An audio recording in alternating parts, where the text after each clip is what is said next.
Hi ಎಲ್ರಿಗೂ ನಮಸ್ಕಾರ. Welcome to my YouTube channel. ಬನ್ನಿ ಫ್ರೆಂಡ್ಸ್, ಇವತ್ತಿನ ವಿಡಿಯೋನ ನೋಡೋಣ. ಎಲ್ರಿಗೂ ಎಳ್ಳಮಾವಾಸ್ಯೆ ಹಬ್ಬದ ಹಾರ್ದಿಕ ಶುಭಾಶಯಗಳು, ಹಾಗೆಯೇ ಅಡ್ವಾನ್ಸ್ ಹ್ಯಾಪಿ ನ್ಯೂ ಇಯರ್ ಅಂತ ಹೇಳೋದಕ್ಕೆ ಇಷ್ಟಪಡ್ತೀನಿ. ನಿಮ್ಮನೇಲೂ ಕೂಡ ಎಳ್ಳಮಾವಾಸ್ಯೆನ ಹೇಗೆ ಮಾಡಿದ್ರಿ ಅನ್ನೋದನ್ನು ನನಗೆ ಕಮೆಂಟ್ ಬಾಕ್ಸಲ್ಲಿ ತಿಳಿಸಿ.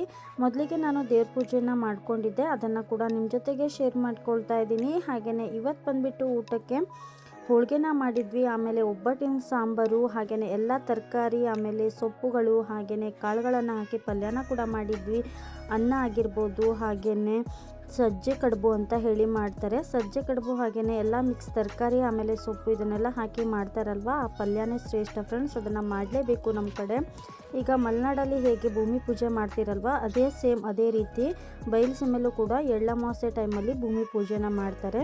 ಅದನ್ನೇ ನಾವು ಸಿಂಪಲ್ಲಾಗಿ ಮಾಡಿದ್ವಿ. ನಮಗೆ ಹೊಲ ಇಲ್ಲ ಅಲ್ಲ ಫ್ರೆಂಡ್ಸ್, ಅದಕ್ಕೋಸ್ಕರ ನಾವು ಸಿಂಪಲ್ಲಾಗಿ ಮಾಡಿ ನಾವೇ ಊಟ ಮಾಡಿದ್ವಿ ದೇವ್ರ ಪೂಜೆನ ಮಾಡಿಕೊಂಡು. ಹಾಗೆಯೇ ಬದನೆಕಾಯಿ ಪಲ್ಯ, ಆಮೇಲೆ ಸಜ್ಜೆ ರೊಟ್ಟಿ, ಬೋಂಡ ಇದನ್ನೆಲ್ಲ ಕೂಡ ಮಾಡಿದ್ದೆ. ಅದನ್ನೆಲ್ಲ ಅಡುಗೆನ ಮುಗಿಸ್ಕೊಂಡು ನಾನು ದೇವರಿಗೆ ಹೋಗಿ ಬಂದೆ. ಹಾಗೆಯೇ ಗಾಡಿ ಪೂಜೆ ಕೂಡ ಮಾಡಿದ್ವಿ ಮನೆಯಲ್ಲಿ, ಅದನ್ನು ಕೂಡ ನಿಮ್ಮ ಜೊತೆಗೆ ಶೇರ್ ಮಾಡ್ಕೊಳ್ತಾ ಇದ್ದೀನಿ. ವಿಡಿಯೋ ಇಷ್ಟ ಆದಲ್ಲಿ ಪ್ಲೀಸ್ ಲೈಕ್, ಶೇರ್, ಕಮೆಂಟ್ ಮಾಡೋದನ್ನು ಮರಿಬೇಡಿ.